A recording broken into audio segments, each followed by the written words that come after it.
Amis de la revue des titres, bonjour. L'informateur publie dans sa parution du jour, aux pages 3, 5 et 8, la liste complète des affectations à la police nationale dans le cadre du redéploiement du personnel des forces de sécurité. L'événement précis précise qu'il s'agit d'un redéploiement du personnel du ministère de l'Intérieur et de la Sécurité publique. Pour le potentiel, les mutations à la police nationale sont bloquées car le journal constate que le DGPN est en désamour avec le chef de l'État. État-major général des forces armées béninoises, le potentiel nous apprend que le général Laurent Amoussou prend les rênes ce jour. Rebondissement dans le dossier d'enquête sur la mort du caporal Mohamed Dangou des forces armées béninoises. Nord-Sud quotidien nous apprend que la Cour constitutionnelle condamne l'armée. Drame de Tori à Vamé, l'informateur constate ce matin que le procureur de Ouidah situe les responsabilités. À lire dans les colonnes du quotidien de service public La Nation, les précisions du procureur de la République près du tribunal de première instance de Ouidah. Toujours drame de Tori à Vamé, les quotidiens Palmarès, Le Meilleur et Nouvelle Expression nous apprennent que la loterie nationale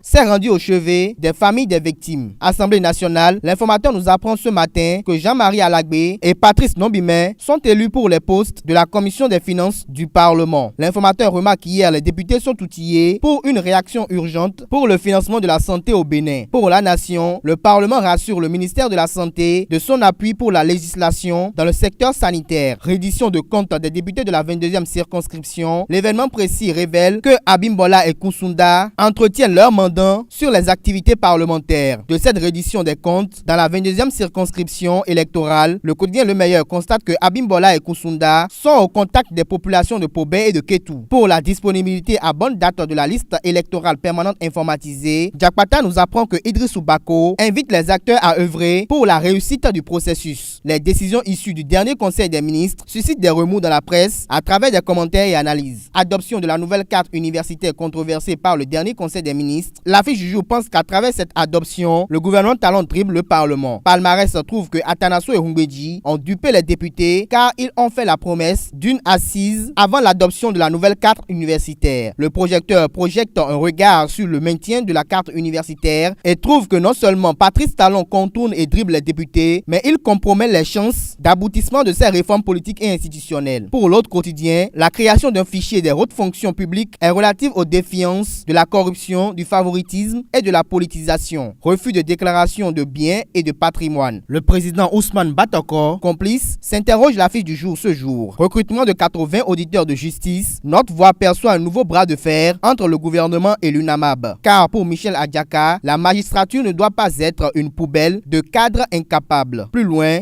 avec le quotidien Jakpata, le président de l'UNAMAB s'interroge sur la qualité de la formation. Bras de fer entre le directeur général de la SONEB et ses travailleurs. L'affiche du jour rapporte à la une les propos de Kouakanou qui dit cite « Je ne sais pas de quoi on m'accuse. C'est une pure cabale ». Au sujet de la grogne et l'humeur orchestrée à la SONEB, le meilleur cherche à savoir qui télécommande les ouvriers contre le directeur général David Babalola. Nord-Sud quotidien publie également la part de vérité de Dame Jocelyne Kouakanou qui est la gérante du cas Le Rocher-Sarl. La guérite s'inquiète pour la prochaine rentrée scolaire et se demande si Talon réussira-t-il le pari d'une année sans anicroche. Patrouille douanière pour limiter l'entrée des boissons de contrebande au Bénin. Les 4 vérités nous renseignent sur la mort d'un contrebandier à Djegbé. Mesures pour mettre fin à la prolifération des médicaments de rue. Le journal Libération cherche à savoir ce qu'est devenu l'opération Pangea 9. La manchette du quotidien Matin Libre remarque ce jour que l'agence de protection civile est invisible car une partie du pays est inondée. Notre voix évoque ce matin un conflit d'intérêts sous la rupture.